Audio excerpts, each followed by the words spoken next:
I want to talk about some social issues. You've got a lot of critics who say that you are wildly out of step with the American people. Let's talk abortion first. One of the groups opposing you says this.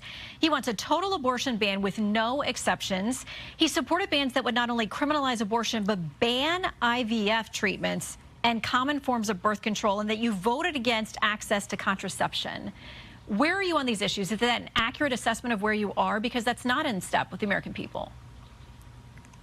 No, Shannon, look, I'm pro-life. I've said very clearly I'm a Bible-believing Christian. I believe in the sanctity of every single human life.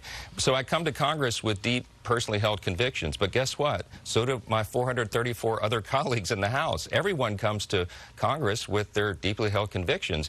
But the process here is that you make law by consensus. And I've not brought forward any measure to address any of those issues. Right now, our priorities are funding the government, handling these massive national security priorities that we have in crises around the globe, and taking care of changing and reforming how Congress works. That's what we're going to do. Listen, prior to the modern time, I mean, until recently, actually, almost all of our nation's leaders openly acknowledged that they were also Bible-believing Christians. I mean, this is not something that should cause great unrest, okay? It's just that Washington, right now, what you're seeing, Washington and the Associated Press Corps are engaging with a leader who openly acknowledges faith and the foundational principles of our country. Okay, I think this is a healthy discussion, but it doesn't affect how we run Congress. To be clear, though, have you voted against fertility treatments and access to contraception? Would you? I don't think so. I'm not sure what they're talking about. I really don't remember any of those measures. But do you oppose anything? I am personally pro-life, yeah. No, of course not. No, that's something that's blessed a lot of families who have problems with fertility. Of course, that's a great thing. I would support that. But look, again, these are not issues that are on the front of the agenda, and we can come with our convictions, and we can govern in an accountable, transparent manner for the American people, and that's what we're going to do. Okay, so you've talked a lot about your faith. You don't backtrack. You're not shy about that. You're bold about that. You said if people want to know your worldview, go open up the Bible. You know that concerns a lot of people. Your critics are hearkening back to things that you've said about gay marriage, homosexuality, conversion therapy. There's a lengthy guest essay in the New York Times, not surprisingly, not big fans of yours.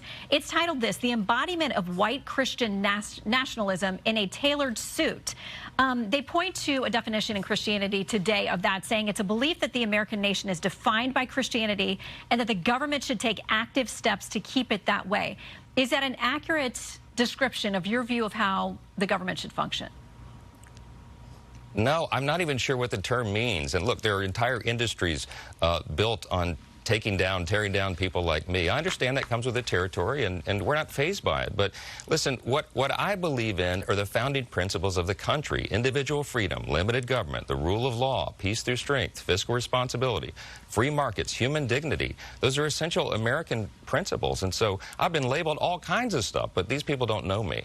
Look, my family, it's no fun to be misquoted and maligned and mocked, of course, but we know that comes with a job, and we're in phase. We're going to continue to love all people. We're going to continue to bless even those who persecute us, because that's our worldview, and that's how we operate. And if people just, everybody take a breath, give us a chance, and you'll see what principled governance looks like. That's what I'm committed to doing. Okay, we got to go, but I have to ask you this because there's been so much made about it. Vanity Fair says this: what's up with Mike Johnson's very shady-seeming financial disclosures? They say you've never reported a bank account or an asset on a financial disclosure form going back to 2016. Can you clear that up for us? Yes, look, I'm a man of modest means, okay? I was a lawyer, but I did constitutional law, and most of my career I spent in the nonprofit sector. We have 4 kids, 5 now, that are very active, and I have kids in graduate school, law school, undergraduate. We have a lot of expenses, but I can relate to everybody else. My father was a firefighter, right?